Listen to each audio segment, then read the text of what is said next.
উৎপাদন করতে পারবো এবং বেশি আমরা বৈদেশিক মুদ্রা অর্জন করতে পারবো। গলদা চিংড়ি চাষের ক্ষেত্রে রয়েছে নানা বৈচিত্র্য। একক চাষ পদ্ধতি, মিশ্র চাষ পদ্ধতি, অন্য ফসলের সাথে বিশেষ করে ধান ও প্লাবন ভূমিতে অন্য মাছের সাথে চাষ করা যায়।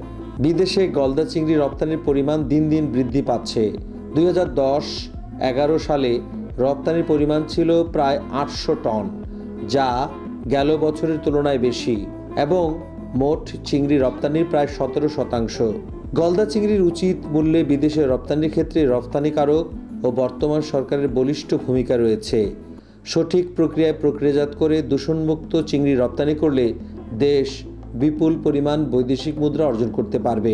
আমরা যে ম্যান পাওয়ার চিন্তা করেছিলাম, আমরা পিএল ঠিকই উৎপাদন করেছি, কিন্তু আমরা ঠিক ম্যান পাওয়ার ঠিক ওইভাবে তৈরি করতে পারিনি, যে কারণে আমাদের এখন কিছুটা পিএলের কিছু স্বল্পতা রয়েছে। কিন্তু বেসরকারি উদ্যোক্তা যারা আছেন তারা কিন্তু ব্যাপকভাবে এগিয়ে এসেছেন চিংড়ি চাষ সম্প্রসারণের জন্য, এবং এখানকার মাটি, পানি এবং পরিবেশ চিংড়ি চাষের জন্য, গলদা চিংড়ি চাষের জন্য ব্যাপক উপযোগী, এবং এই চাষটা কিন্তু অদূর ভবিষ্যতে আরও সম্প্রসারণ হবে। কিসের জন্য? আমরা মাঠ পর্যায়ে প্রতি জেলায়, প্রতি উপজেলায় আমরা এই প্রশিক্ষণ দিয়ে যাচ্ছি যে মানুষ যাতে গলদা চিংড়ি চাষ করে।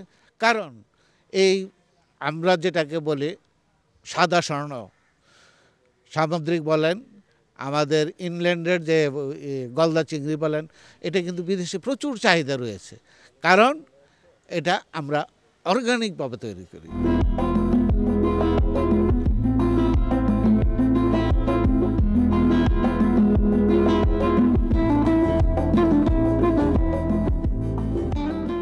গলদা চিংড়ি সম্পদ দেশের জন্য অপার সম্ভাবনাময় শিল্প।